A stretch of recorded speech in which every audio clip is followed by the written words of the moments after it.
Welcome, everybody, to another episode of Your Spiritual Journey. This is Dr. Bob, and this is the space and the place where we talk about things important to your soul.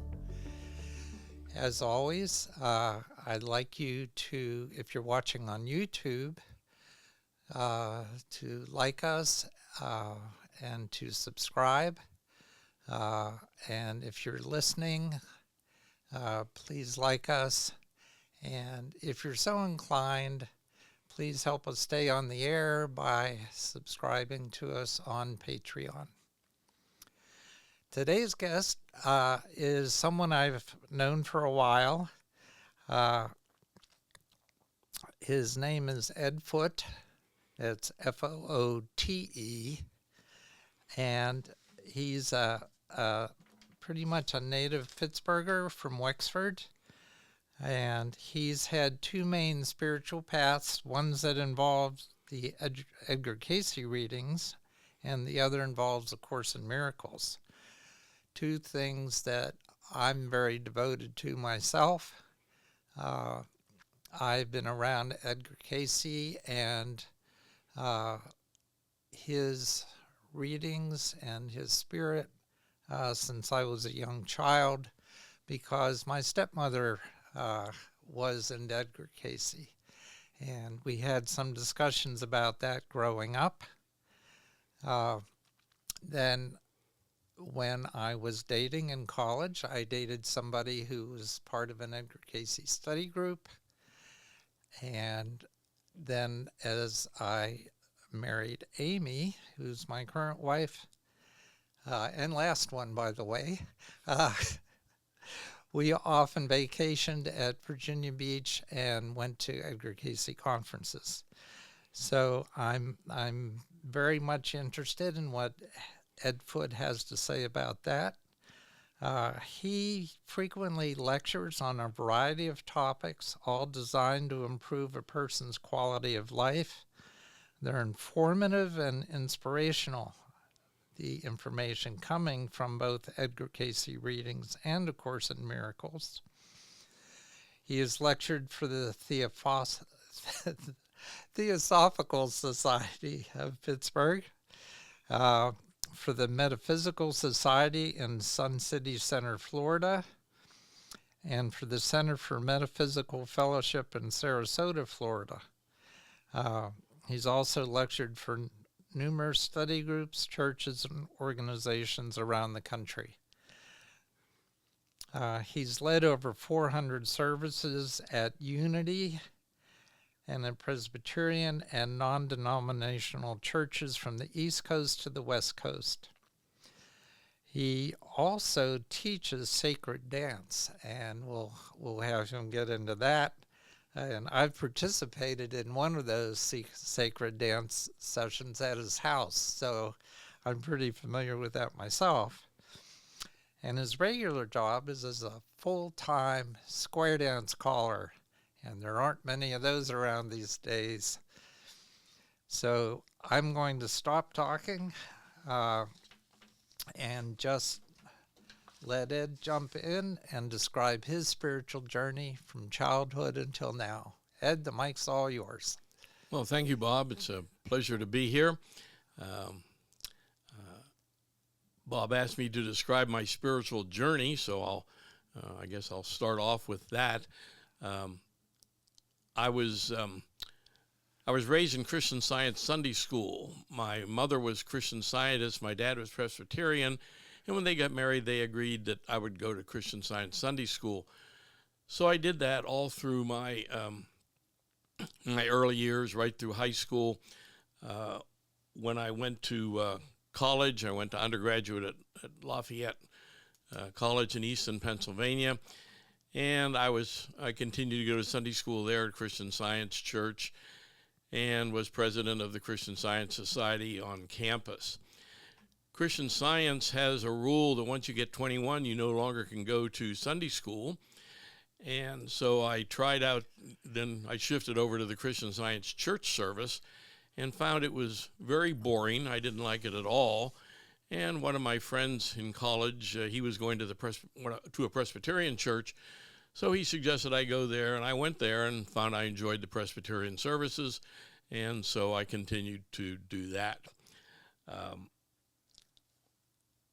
I continue to go to Presbyterian Church regularly, and as Bob mentioned, my regular job is I'm a square dance caller, so I travel throughout the United States and the world calling square dances. So I've called in all 50 states and numerous countries in Europe and that kind of thing. Well, in 1979, I was doing a week-long square dance program at a resort in North Georgia, Florida, and the owners of that resort were members of the Edgar Cayce organization, the A.R.E, the Association for Research and Enlightenment. And they started feeding me information about Cayce, about metaphysics in general, and I'd never heard of any of this, so I was like a sponge and just kind of sat there and absorbed all the information they gave me. They suggested several books to read. The most well-known one is There is a River by Thomas Sugrue, S-U-G-R-U-E. That's a biography of Edgar Cayce, and it's the most popular one. I recommend that highly to anybody who is looking for information on Cayce. And that continued for 5 years. I was going back every summer for a week-long program there. Plus, I was reading on my own at home on Cayce material. Finally, this couple gave me a gift membership in A.R.E for Christmas in 1985, and all of a sudden I was a member. And in 1986, the local Pittsburgh team, which organizes brings in speakers and Cayce events in Pittsburgh, they asked me to be on the team. That was in 1986, and I'm still on the team, and have been doing that now for, I guess, almost 40 years. I'll mention a little bit about Cayce for those who may not be familiar with Edgar Cayce. Edgar Cayce is considered the father of holistic medicine in the United States. He was born, I think it was 1877, and he was a photographer, and he lived in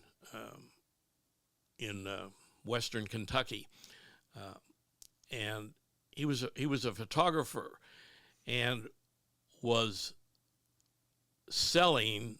He had to promote his photography studio. He worked for someone else who owned a studio, and he had to promote this studio, so he was sort of a salesman.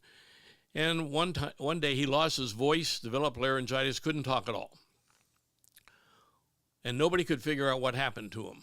The doctors couldn't cure him. His job was in jeopardy because obviously if you're a salesman and can't talk, then you can't do your job.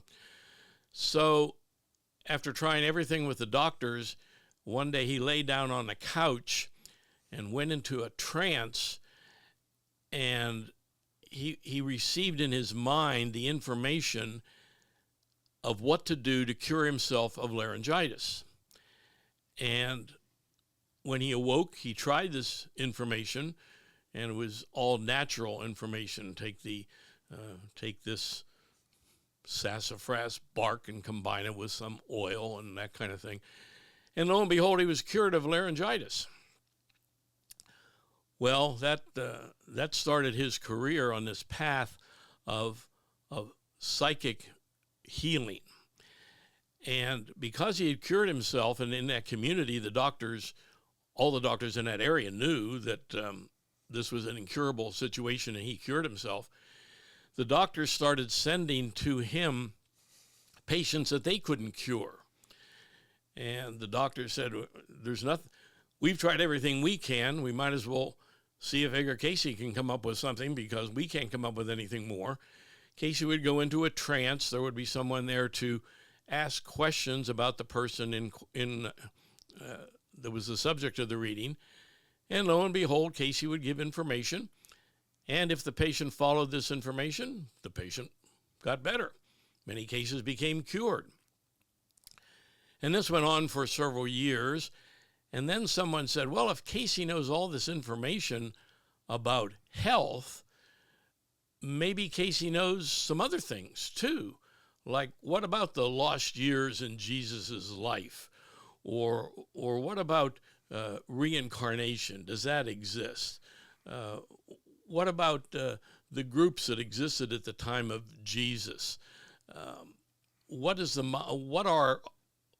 are people's past lives? What is our soul's purpose on earth? And people began asking him about these subjects also. And all of a sudden, he was giving readings. And he would lay on a couch, and these are called readings. He would lay there. A person would sit with him, usually his wife, Gertrude. She would give him suggestions on what to say, on not what to say, but the person needed healing, and he would come forth with the information. Now, when he woke up from this trance-like state he was in, he had no idea what he had said, and the only way he knew what he had said was there was a stenographer there who took down notes from all of the readings. Well, this went on for a while, but he was still giving health readings for people who had incurable illnesses. And one day, a medical journal, I think it was the New England Journal of Medicine, got wind of this and printed an article about him. And this really boosted his popularity. Then there was a magazine back in the 1930s and 40s called Coronet Magazine. This was mainly a woman's magazine. Many women around the country subscribed to this. They ran an article, and now he was really well known. He was getting bags of mail every day and a request for these readings. And the interesting thing is, if people followed the holistic steps that he prescribed, people would get better and get well. And if they didn't follow his suggestions, then nothing changed. So that's kind of the history of Edgar Cayce. Edgar Cayce being, this would be considered metaphysical in idea and thought. And he continued doing this until his death in 1945, and he died because he overworked himself. He gave a reading for himself, and this source that was giving him the information said, these readings take a lot of energy out of you, and if you continue doing this, you're going to kill yourself. But Cayce was so into helping people, he couldn't stop, and so his personal reading said only give 2 readings a day for people, and he was giving 10 or 12, and he literally wore himself out. Now, the nice thing is all these readings were taken down by a stenographer, so they are all on file, and they are now on file at the Edgar Cayce headquarters in Virginia Beach. It's called the Association for Research and Enlightenment, and because those are big words, everybody just says it's A.R.E. And Cayce gave over 14,000 readings in his lifetime on a wide variety of topics, 60% of which were on health and wellness. And all these readings are accessible to the public on any topic you want to look on, not only health, but reincarnation, this kind of thing. Ed, before you continue on, I'd like to take you back to your childhood. And could you talk about Christian Science for a minute, and like the basic tenets that you grew up with from Christian Science, and if any of those basic tenets relate to any of the Cayce work? Well, that's a good question. Christian Scientists are known for not really believing in doctors, just prayer and deep faith healing, I guess you would say, is the way they approach it. Now, my parents didn't do that with me. They took me to doctors, but they still had me in a Christian Science church. The way Christian Science relates, I haven't related Christian Science so much as to Cayce, but I mentioned that I started with the Pittsburgh Cayce team in 1986. Well, in 1987, a local minister in Pittsburgh started to run classes on a book called A Course in Miracles. And A Course in Miracles, and the book is here propped up on the table, if that's... If you're we see watching that. on YouTube, you can see the book. And A Course in Miracles is, it's a metaphysical book, and The Course in Miracles comes from religious scholars who have looked at this book say there's no way that any human could have come up with the information in this book. It's considered having been given by Jesus. It was given through thought process to a lady who was a professor of psychology at Columbia University. And she and her assistant, she received these messages from Jesus for over 6 years, from 67 to 73, 7 years, I guess. And when she was done, she had these reams of information, volumes of sheets of paper of all this information. She didn't know what to do with it. She sent it to some religious scholars. They all said this information is too important to not be published. It has to be published. And so the book was published in 1976. It's called A Course in Miracles. In it, Jesus is basically saying, my original message when I was here 2,000 years ago, mankind has messed this message up. So here is a message that I was really here to say. And that's the whole thrust of the book. And when I read Course in Miracles, all of a sudden it occurred to me that it was very similar to Christian Science. Course in Miracles, it's a course in mind training. How do you think correctly? And if you think correctly, then things are going to work well in your life. And if you don't think correctly, then you're going to have problems. And Christian Science is similar. So I would say in my life, I've noted the relationship between Christian Science and Course in Miracles, and not so much with Cayce. Having said that, however, Edgar Cayce and Course in Miracles are very similar in their beliefs. The Course in Miracles is a course in mind training, but that's all it really is. It says, here's how you should think. Edgar Cayce says, here's what you should do in your life. So for me, the Edgar Cayce readings implement A Course in Miracles. And that's why these are my two spiritual paths. Course in Miracles has beautiful words, and it's just wonderful to read. And then Cayce comes along and says, here's what you do, boom, boom, boom, to implement all this information. Now, Cayce didn't say, I'm giving this information to implement A Course in Miracles. A Course in Miracles didn't even exist when he was alive. But that's my philosophy on it, that Edgar Cayce and Course in Miracles go hand in hand together, and I feel they're very compatible. Well, something that I've read is that before A Course in Miracles was published, and it was originally published as 3 separate volumes, the material was sent to the A.R.E. and reviewed by Hugh Lynn Cayce because it was first thought that the A.R.E. should be the place to publish this particular work. And Hugh Lynn Cayce said, this is very important work. It needs to be published, but we are not going to publish it because it's not Cayce's work. So please publish this work. There's actually an edition of A Course in Miracles known as the Hugh Lynn Cayce edition of A Course in Miracles, because it's the one that he reviewed at the time. And the A.R.E. in Virginia Beach and Course in Miracles have a long history. For many years, the A.R.E. would run 1 or 2 annual weekend conferences where they would bring in a Course in Miracles speaker, and the whole weekend would be on Course in Miracles. So Bob is right. The original text of Course in Miracles was taken to Hugh Lynn Cayce in Virginia Beach. And throughout the decades since, Course in Miracles and A.R.E. have had a good, close relationship. there's a study group. There's a Course in Miracles study group that meets at the A.R.E. headquarters in Virginia Beach every week.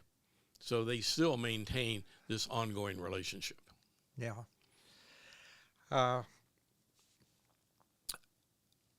Okay, I recently went to a conference at the A.R.E. In October that was really 3 days of talking about ancient civilizations. And could you mention that and why Cayce had information about ancient civilizations and why that was important? Yeah, Cayce was very big on Egypt. He gave a lot of readings on Egypt. This is another one of the numerous topics. People said, well, people follow what happened in Egypt. Maybe Cayce knows something about this. And so they asked him, and he gave just a wealth of information about what's happening in Egypt, the history of Egypt,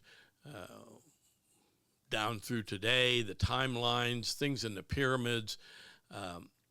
Myself, I'm not personally into ancient civilizations, so I've read some of this, but I don't really follow it very much. People that are into this really get a lot of information from Cayce about Egypt. And for years, I would say decades, A.R.E. has led an annual tour to Egypt where they tour all the pyramids and get kind of inside information because Cayce was so involved with the ancient civilizations in Egypt. Yeah. Okay, because I've never been on one of those tours, and that's why I decided to go to this conference, hoping to get all the information that they get on those tours without having to invest in going on one of the tours, even though I've always wanted to. Well, that's another thing you can do as a member. If you join the Edgar Cayce organization, they have online now virtual tours, and the leaders of these tours will give you a virtual tour, and you can just sit at your computer, and in essence, you've taken the tour without having to actually physically go. And one of them is the tour to Egypt, very extensive online virtual tour of Egypt. Well, that's great to know. As a longtime member of the A.R.E., that isn't something that I've taken advantage of yet, but I'll have to do that. So there's, well, I interrupted you, so let's let you continue with your story before I get to more questions. All right. Well, I mentioned that I started with the A.R.E. team in Pittsburgh in '86. In '87, I took Course in Miracles classes in Pittsburgh, and Edgar Cayce organization is big on study groups. Groups meet once a week or twice a month and study the Edgar Cayce material. The main book they study are the Search for God. It's called Search for God. And if you're looking at the podcast, this book is displayed here, the red covered book. And I wanted to go to study groups. My problem was being a full-time square dance caller, and I was calling 6 or 7 nights a week. I could never go to a study group. So I thought, well, how am I going to learn any of this stuff if I can't go to a study group?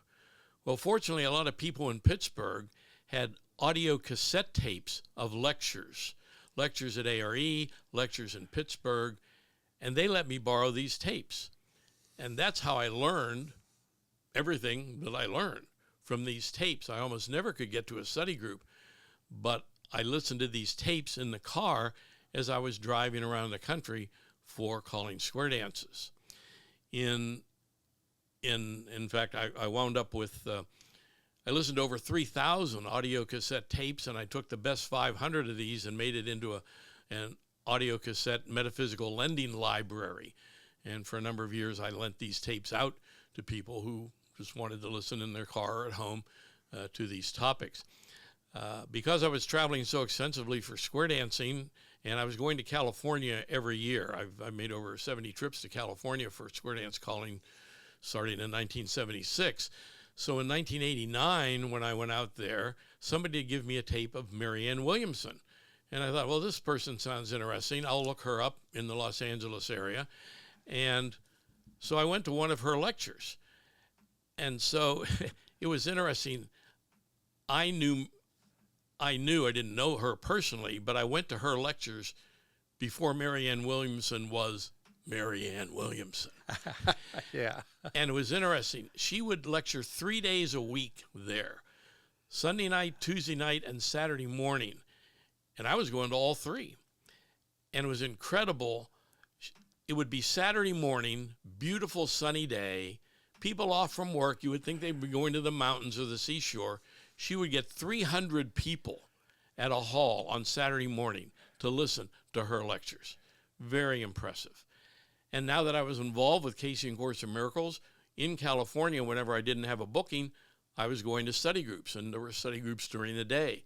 So in addition to going to her lectures, I was going to numerous study groups in California, and this is how I got more education by going to these study groups.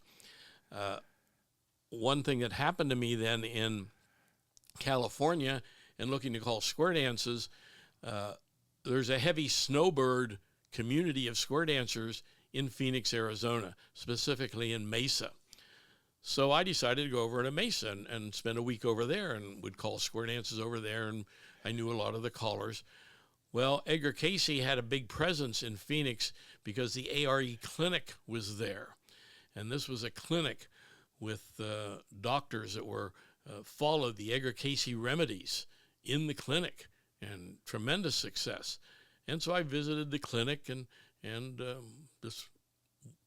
went to Cayce study groups there. And while I was there, I visited a person who was in charge of what was called the Temple Beautiful programs. Temple Beautiful was a 12-day total immersion in Cayce event where somebody donated a humongous house to Edgar Cayce organization, the A.R.E. And so it had multiple bedrooms, and people would go there for 12 days and just live at the house and do nothing but Cayce. Dream work, diet, lectures, meditation for 12 days. And so I met with the person who was in charge of this house and running these events. And one of the things they did there was they did sacred dance as part of this 12-day event. Well, this was of interest to me since I'm a square dance caller and interested in music. So these sacred dances interested me. So the lady gave me a couple tapes and instructions on how to do some of these dances. Then in 1992, the whole group from Phoenix came to Virginia Beach for the annual Congress in June and demonstrated sacred dance. And I decided that's what I wanted to do. I wanted to teach sacred dance.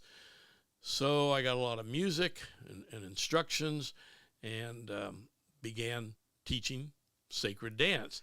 Can you explain what sacred dance is? What's the meaning of it? Sacred dance, I describe it to people. Everybody knows what Tai Chi is, and that's what sacred dance is. It's very slow motion with hand and arm movement to recorded music, and it's designed to inspire. The whole thing is big on inspiration. And sacred dance was used throughout history. Before Christ, people in the Mediterranean areas in Palestine, they did sacred dance, and as a means to bring people together in community. And so I was given these recordings and this information about how to do the dances. And in addition, I got a lot of music, but no information on how to do a dance to it. But I could recognize the music if it was lend itself to dances. Well, fortunately, there were 2 or 3 people in Pittsburgh that were really big on this. So they would help me compose the dance to the music that I already had. And that's why, that's how I got a lot of the dances that I now use. A.R.E. in Virginia Beach for years, every weekend conference that they had, there was a person in Virginia Beach who led sacred dance for an hour on Friday night because it would bring people together in community to bind everybody together for the weekend. Sacred dance is very, all the dance I do is to music. Some of you may be familiar with dances of universal peace. That's usually not done to music or maybe only to a drum. I'm big on inspiration. And so I use music as a background with this. And you can do sacred dance in a circle. You can do it in columns. The most impressive part of sacred dance is healing circle, where you have an inside circle facing out and outside circle facing in, and you're working with the person in front of you. And you do hand and arm motions and say words to that person. You do this for about 20 seconds. Then you move to another person, do it again. Do it another person, do it again. Sacred dance repeats over and over, because the idea is to get you out of the left brain of learning the dance and into the right brain feeling inspirational part of the dance. So what would be a venue where they might invite you to teach sacred dance, or to help people join together in fellowship to do sacred dance, other than at your house where I got introduced to it? But where do you do this? Once I decided I wanted to teach sacred dance, I said, well, who might be interested in this?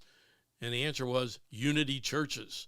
Unity is a metaphysical church in the United States. They have they're headquartered in a suburb of Kansas City, but they have churches all over the country.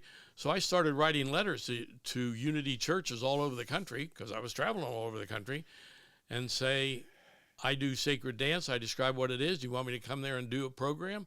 They said, sure. And all of a sudden I had bookings for sacred dance all over the place. Yeah. And unfortunately, my phone just started going, so I forgot to put it on mute when I started this, which I apologize for that. So I have just done that. So that's my history with sacred dance, and I continue to do this, and I'm always looking to do it. Along with my lectures, oftentimes when I do one of my lectures, I'll do a sacred dance at the start just to show people what it is and expose them to it. Other places that people have enjoyed sacred dance, the International Conference of Catholic Nuns has a big international convention every year somewhere in the world. And one year it was in Pittsburgh. So I called them up and said, do you want sacred dance here? And they said, sure. So it was interesting. I did sacred dance, and if you can picture the visual picture of 100 nuns in a gigantic auditorium with streamer sticks. A streamer stick is a little plastic stick with maybe 12-foot streamer metallic things on the end, and you swirl these around. It's very visual. 100 of these nuns all doing streamer stick dancing to music. The nuns were going wild because for once in their life, they're allowed to just freewheel and do anything they want. They just loved it. So I've done this for Presbyterian women's retreats. I did it for a Unity annual conference. Everybody loves sacred dance once they see it. My problem is, if they haven't seen it, they don't know how good it is. So it's sometimes difficult to get a booking because people just don't know what it is. Excuse me, but everyone loves it once they see it. It sounds like something you should get recorded on YouTube and be able to direct people to that YouTube broadcast and just say, go here and you'll see what sacred dance looks like. There are one or two places. There is one place where it shows me doing sacred dance at the A.R.E. Congress. A.R.E. has an annual Congress in June every year, and has been doing so since the 30s, where people get together for a week and have lectures and discussions and that kind of thing. And I've done sacred dance there 3 times, and there is a place online where you can go see me leading sacred dance at that Congress. If you if you Google Ed Foote sacred dance, that may bring it up. I didn't bring the exact, I don't have the exact site with me, but if you Google Ed Foote sacred dance, you may be able to see this. And I'm looking to do this anytime. Anybody can request me to come there, and I'll just go and do sacred dance. And a typical program is about 90 minutes, and I teach all the dances, and then we do them. Well, if you'll send me that link, I will put it on my website under resources, under Ed Foote, because I'll have all your contact information there. That'd be great. And people interested in sacred dance can refer to my website, yourspiritualjourneypodcast.com, and get that information. Okay. Very good. Okay, I interrupted you, so Oh, no. you can continue now. Well, I guess the next part of my journey is my wife and I go to the Presbyterian church. When I married her, she was Presbyterian. I was going to Presbyterian churches, so fine. Our home church is in the suburb of Pittsburgh here, and we were good friends with the minister, so the minister let me be the liturgist for several years, and I would do everything except the sermon. I would do the invocation and the offering prayer and the morning prayer and the benediction. I would do everything except the sermon. And so it occurred to me that maybe some of this information that I had had over all these years of studying the Cayce readings and Course in Miracles, of course it's all spiritual, maybe this could be used in church sermons. So in the year 2000, I decided to start doing church sermons, church services. And I got myself on the list of the pulpit supply list of 3 presbyteries in Western Pennsylvania. Pulpit supply list is people who they may be ordained or may not be ordained. Now, of course, I'm not ordained, but it's a list. And if a church has their minister goes on vacation, they need a substitute, or if their minister has left, they're in the process of searching for a new minister and they need guest speakers for a number of months. They look at this list and pick something. They just pick a name. And so all of a sudden my name was on there. And so all of a sudden I went from never having led a full church service to leading church services all around the Pittsburgh area. And I was leading maybe 15 or 20 a year and getting these bookings just because people were looking maybe for a new name and they never heard of me before. So they thought they would try me out. And I recognized early on that I shouldn't mention the words Edgar, Cayce, or A Course in Miracles in a Presbyterian church, because this is a mainline religion. And mainline religion says, if it's not in the Bible, it's of the devil. It's all woo-woo stuff. Now, the interesting thing is, so I would do these sermons based on Cayce and Course in Miracles, but I never mentioned those names. And the interesting thing was at the end of the service, when I'm at the back of the hall and greeting people as they leave, they would say, oh, wow, that's interesting. We never thought of it that way before. Where'd you get this information? I said, oh, I got it from a book somewhere, because my idea was not to convert these people. My idea was to simply give forth the information. So I quickly discovered that all of the information in Cayce and all of the information in Course in Miracles is totally accepted by mainline religion as long as you don't use the words Cayce and Course in Miracles. Now, when I'm on the road for calling square dances, I also started writing unity churches to lead services, because I knew they were a metaphysical church. They would be very open to this. And so I got a number of bookings with unity service churches, and I still do this to this day. Well, there I can mention the names Cayce and Course in Miracles, because they may even have one of those study groups in their church. So to them, that's very normal. So I continue to do this to this day. I've done I'm approaching 500 church services now for Presbyterian churches and unity churches all around the country. And wherever I go, I just contact the churches and see if I can get a booking. In 2000, so I'm now in So I'm doing all these church services. And in 2008, the Theosophical Society in Pittsburgh put out a notice they were looking for speakers. So I said, well, what the heck, I'll try this out. So I went there and did a couple lectures for them, did a couple lectures for a couple study groups, and decided I should continue doing this. Edgar Cayce had a great quote. He said, unused knowledge is sin. So I have all this knowledge. It's my job to share this with the world. Not because I have the answers, it's all Cayce and Course in Miracles. So when started in 2012, I started pushing heavily for doing these lectures. And so in traveling for square dancing, I would contact study groups. And if I had a night open and there was a study group there, then I would go and do a lecture for these study groups. And I continue doing that to this day. Wherever I go, I'm always looking to do lectures. And now in my career, I'm actually giving priority to lectures. I still do the square dances, but I'm giving priority to doing lectures for study groups, both Cayce and A Course in Miracles. Terrific.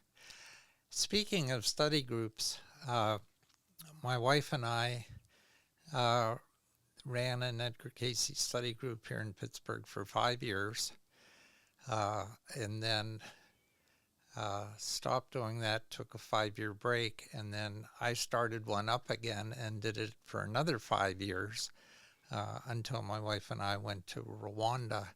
That study group is still going. Beth Ehrlich is the person who took it over from me, and she is still running it. So I will have information on my website as to how people can contact Beth if they were interested in getting into a study group here in Pittsburgh, although she does it over Zoom, so you can be anywhere.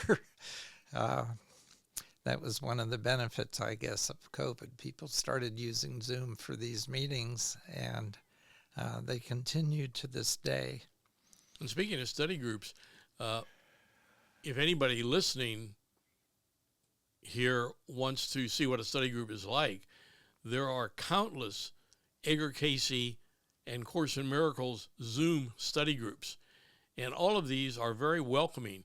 You're free to just go there and sit at your computer and try it out for a week or two. If you don't like it, you don't come back. So there's no problem. So the question is, where do you find these study groups? If you go to the Edgar Cayce site, edgarcayce.org, there'll be a section where you can click on any state in the United States and find out study groups and the name of the person, contact, when they meet, this kind of thing.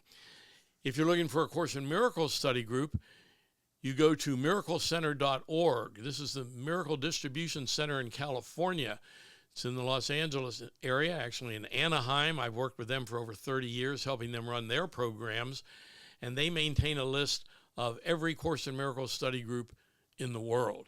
Before the pandemic, there were 2,000 study groups of A Course in Miracles in the world, 1,100 in the United States and 900 in the rest of the world. And I should mention that the Course in Miracles has no hierarchy. It's not a religion. There's no organization. It's just the book. And anybody wants to start a study group can start a study group and get yourself listed with the Miracle Distribution Center in California. They have a wealth of books and information on the course that they supply and they sell. And all that information is on the website. So it's very easy to find a study group, and you can just test these out and see if they're for you. And it's a very easy way to see if you like this material. And just to mention, too, that there are Cayce study groups all over the world, too, right, not just in the United States. So there's just an awful lot audience of information, metaphysical information that has been studied for many, many years and has been found to hold true to what your needs might be. So these are definitely two spiritual resources that are extremely helpful in your journey. Yes, I found that both the Cayce readings and A Course in Miracles, this is very serious spiritual material. This isn't just to dabble in. I mean, you can dabble in if you want, but it's really designed to be studied and lived. It's a way to live your life. The information is all designed to apply, excuse me, to your life as it's going on right now. One of my lectures is Discovering Your Soul's Purpose. Why are you here? How to find out why you are here, and then how you implement this in your life. Discovering your spiritual ideal. Cayce said everybody should have an ideal that they live by. This governs every action you do. And everybody should have a one-sentence spiritual ideal. Other of my talks are on abundance, on forgiveness. I have a talk on diet, health, and wellness. That's all from Cayce. Secrets of the Essenes. Jesus was an Essene, Mary was an Essene, Joseph was an Essene. This people are very interested in the Essenes. And Cayce said we all should live our life today like the Essenes. We are to be the second coming of the Essenes to prepare the way for the second coming of Christ. And there are different ways that Christ may come in the future, and that's another topic. But so in other words, all of this is very, very serious spiritual information. Abundance. A lot of churches talk about abundance and how to achieve it. Well, Cayce and Course in Miracles talk about abundance, how to achieve it spiritually. If you achieve it spiritually, you're going to get it materially. If you look at it just materially, you may not be that successful. So that's what I want to leave with you, that this is very serious spiritual information, and those that follow it just find their lives very, very uplifted. It's very inspiring and uplifting information. Well, as you just said, this is what I want to leave you with. That brings us to the conclusion of our podcast, when I always ask the guest, are there any special words of wisdom that you might want to leave the audience with? So this is your opportunity to do that, Ed. Well, for that, I'll at all of my church services, right before the benediction, I always give people a homework assignment. And I say, this is your homework assignment for the week, should you choose to accept it. And this is my favorite homework assignment that I give. So I'll say this to all of you. This is your homework assignment for the week, should you choose to accept it. Every day this week, as soon as you wake up, say this prayer to God. Lord, help me be a savior to someone today. Help me be a savior to someone today. Okay. Well, audience, you've heard it here. And as always, take what resonates with you and implement it in your life, and put the rest on a shelf until you're ready to deal with it. And until next time, this has been your spiritual journey.